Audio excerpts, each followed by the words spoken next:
unboxing, j'espère que vous allez bien, on se retrouve sur une vidéo. Alors aujourd'hui, on va unboxer une console révolutionnaire qui va faire économiser votre argent. Ça c'est une petite console qui est très petite. Donc ça c'est tout le contenu de la boîte. Donc ici tout vient dans un papier bulle, donc inquiétez-vous pas, la console va pas se briser lors du transport. Donc ça c'est la console, elle est plus petite que la manette, donc ça vous dit que c'est vraiment une petite console. Donc la console est imprimée dans l'imprimante 3D, mais vous avez le choix de couleur bleue ou rouge. Et le prix de cette console-là, c'est 45 à 50 $. Cette console est vraiment révolutionnaire parce que dans le fond, au lieu de, si vous recherchez une console rétro, ben vous vous dites, vous achetez une vieille console vraiment grosse qui prend l'espace pour rien avec 10 ou 15 jeux classiques. Mais celle-là est vraiment petite, elle contient 127 jeux rétro comme Super Mario, tous ces jeux-là. Là sur cette console-là. Donc le nom de la console c'est Junko.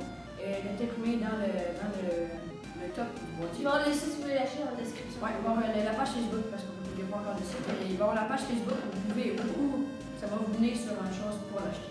C'est pas très cher, ça va vous faire économiser pas mal d'argent et pas mal d'espace aussi.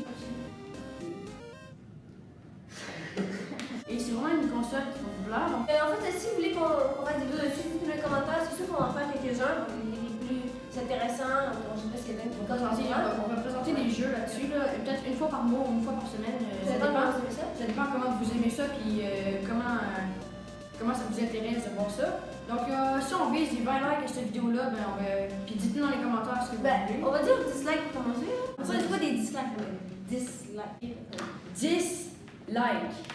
Cette console-là, comme je l'ai dit, a 127 jeux sur une carte SD de 8 GB qui est sur le côté ici. Ouais, c'est 8 GB pour des jeux rétro comme ça, c'est énorme.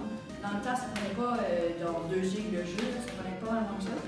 Donc c'est pas mal ça. Donc les trois prises en avant, on a une prise micro USB, USB et HDMI. Donc ici, on a l'adapteur pour la faire fonctionner. Donc l'alimentation de la console. Bon.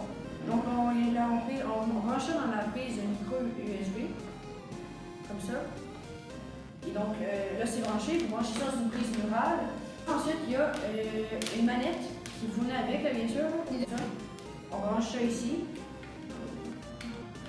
Suivant cette partie ici, où est-ce qu'on fait l'unboxing, la présentation de cette petite console-là, il va y avoir mon ami avec Vic. Il va tout vous montrer comment brancher ça chez lui sur sa télé. Et il va vous montrer à quoi ressemble le menu de cette petite console-là. Donc si ça vous intéresse ce genre de vidéo-là, de cette deuxième partie, ben n'hésitez pas à dire en commentaire quel jeu vous voudriez rétro qu'on présente dans une prochaine vidéo, qu'on pourrait commencer comme une série. Donc j'espère que ça vous a plu. Si ça vous a plu, n'hésitez pas à mettre un gros pouce bleu, à laisser un commentaire, à laisser un commentaire et à partager la vidéo si ça vous intéresse pour intéresser encore plus vos amis. Si vous en avez, je suis pas sûre que ça se dit, mais c'est pas grave. Donc on se retrouve dans une prochaine vidéo, les amis. Ciao! Salut tout le monde, c'est Vic et bienvenue dans le test de la Super Junko. Alors on va juste vous montrer comment ça marche, comment tout brancher, tellement que c'est simple. Donc c'est parti! Alors première étape, vous allez brancher le HDMI à l'intérieur de la console, alors dans la prise HDMI. C'est vraiment simple. Tadam, la première étape est complétée. Donc la deuxième étape, c'est tout aussi simple, vous allez juste prendre le fil d'alimentation micro USB et le brancher dans la petite prise micro USB juste ici. Alors c'est branché.